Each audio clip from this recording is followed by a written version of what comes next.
This is the day that the Lord has made, and we should rejoice and be glad in it. Isang mapagpalang araw po sa ating lahat. Ah, sa araw na ito o ang araw na ito ay bisperas ng ating pagdiriwang bukas ng pista ng lahat ng mga santo, o All Saints Day.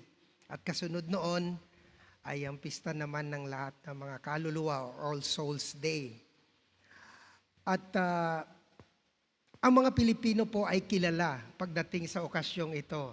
Dahil tayo nag-i-stay sa sementeryo hindi lamang isang gabi, minsan dalawa, tatlo pa, minsan may extension pa.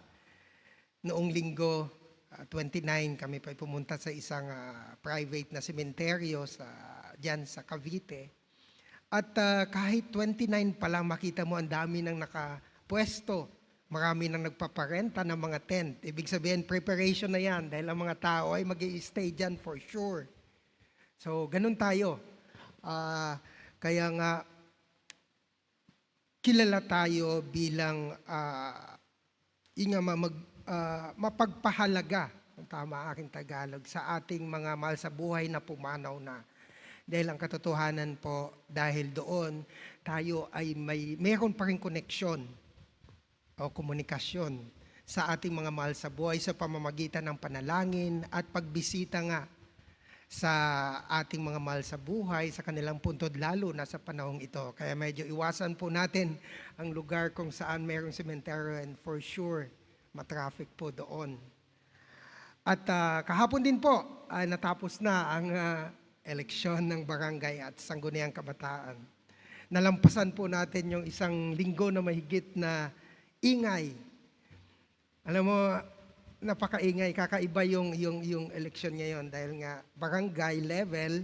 Kasi imaginein mo kung 60 ang tumatakbo, lahat ng mga kandidato, kahit siguro kalahati doon merong sariling sasakyan o tricycle na merong loudspeaker. Di ba?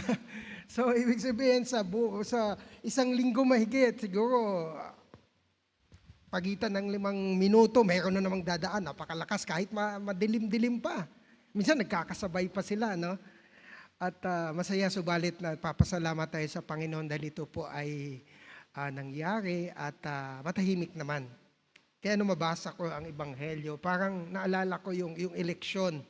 Dahil sa amin, sa barangay namin, merong 3 tumakbong kandidato sa pagka-barangay kapitan. At for sure, lahat sila ay gumastos. Naggastos ng pera, ng kanilang oras, ng kanilang pagod. Okay? Subalit, pagdating ng botohan, pagkatapos, iisa lang po ang mananalo. So yung dalawa, talo. So nasayang po ang kanilang pera, ang kanilang pagod, ang kanilang effort. Sayang, talo eh. Subalit merong isang nanalo. Hindi na sayang yung kanyang paggastos. Kanyang effort, siyempre, nagmamarcha, nagkakaway-kaway, nagbabahay-bahay ang mga yon. So, hindi na sayang ang kanyang pagod dahil siya ay nanalo. Pero yung dalawa, talo talaga. Wala tayong magagawa. Sayang ang kanilang effort. So parang ganun din ang ating Ebanghelyo, no? Ang ating Ebanghelyo, tingnan natin in the perspective of the sower, yung magsasaka o maghasik ng palay. Kaya siguro tinawag siya parable of the sower, hindi parable of the soil. Parable of the sower, para lalo nating maintindihan. So pinakita doon kanina sa ating narinig sa Ebanghelyo na ang ating Panginoon, shinare niya ang talinghagang ito na the sower scattered the seed o yung salita ng Diyos sa lahat ng klase ng lupa. Hindi dito sinasabi na ang magsasaka ay hinasik niya lang o scattered niya lang yung kanyang mga binhi sa magagandang lupa. Hindi po, kundi sinabog niya kahit sa hindi magagandang lupa. Parang titingnan natin, sayang, di ba?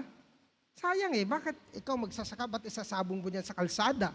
Walang mangyayari talaga dyan. Isasabog mo sa mga mabatong lugar, walang mangyayari dyan. lalo na, isasabog mo yan sa mga lugar na kung saan mayroong mga matitinik na tumutubo. Talagang wala yan. Mai-strength ka, hindi yan gaganda yung tubo. So sayang, di ba?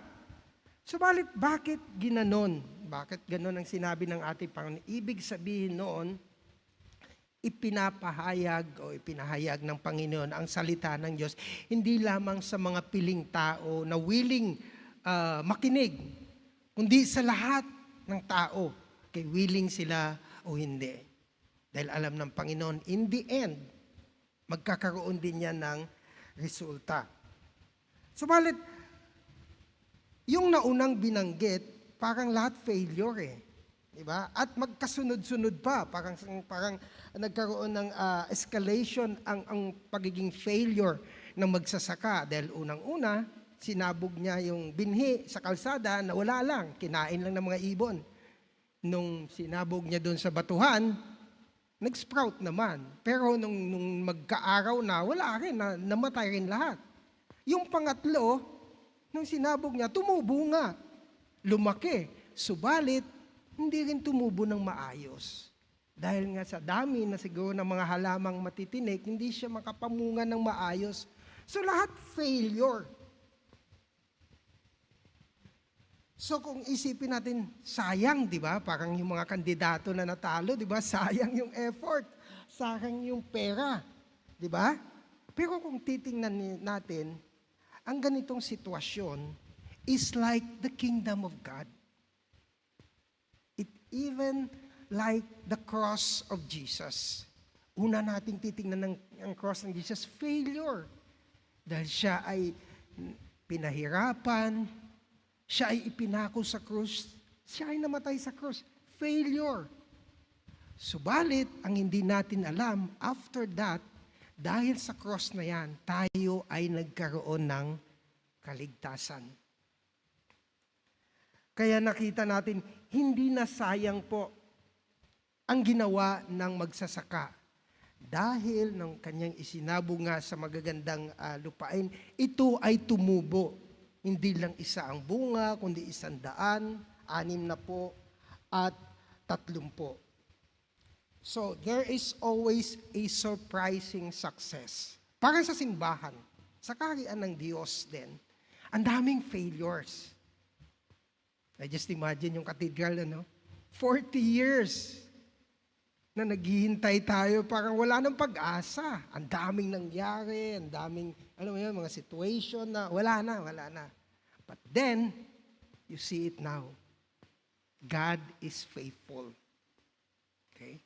Yung mga failure na yan, pag dumating na, lalo na nandito na tayo sa building, mawawala na yung mga issue na yon, mawawala yung pagod na yon, mawawala yung frustration natin 40 years ago.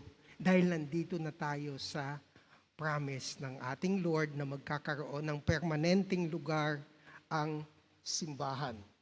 See? Ultimately, the kingdom of God will certainly succeed. Marami nung sinimulan ng Panginoon ang kanyang ministry, maraming dumating na mga ruler, okay, mga empire, sila ay nag-rise up. But in the end, nawala sila. But still, the kingdom of God, the church stands and will succeed. Para din sa buhay natin, no? Marami tayong gusto. Marami tayong ninanais.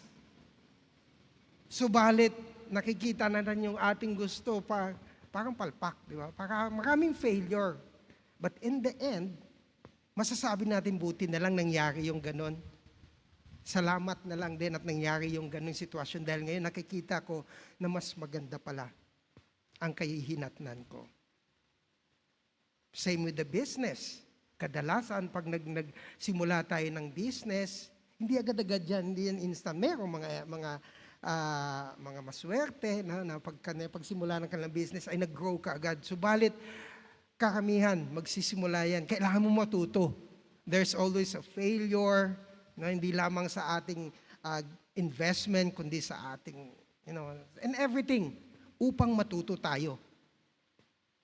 Dahil pagdating ng bandang huli, pag natuto na tayo, then all things will be well.